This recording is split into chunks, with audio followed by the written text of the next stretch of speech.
Hello mga ka-earnings, welcome back to my channel. So without further ado, so gagawin na natin to. So paano nga ba mag-convert ng points into coins dun sa coin seller?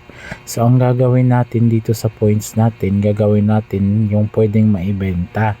So scroll down natin, hanapin natin yung coin seller. So pag nakita natin si coin seller, so pindutin natin yan. Take note pala ha, pag magbenta kayo, dapat agent kayo kasi pag host hindi makapagbenta. So dito sa balance natin may 0 tayo. So punta tayo sa exchange. Ayan. Pindutin natin yung exchange at mapupunta tayo dito. So wala tayong balance na coins. So ang gagawin natin ay pipindutin natin yung custom exchange. So pag napindot natin si custom exchange, ang applicable na pwede ditong ilagay is ang 100k. Hindi tayo pwede malagay ng 50k ha. So sa 100k na points, ang pwedeng ma-exchange is 96 coins, 96,000. So pindutin natin i-change.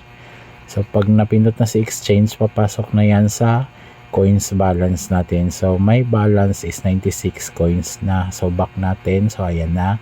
So pag nagbenta, ganito lang siya. So kunyari nagcopy na kayo ng ID.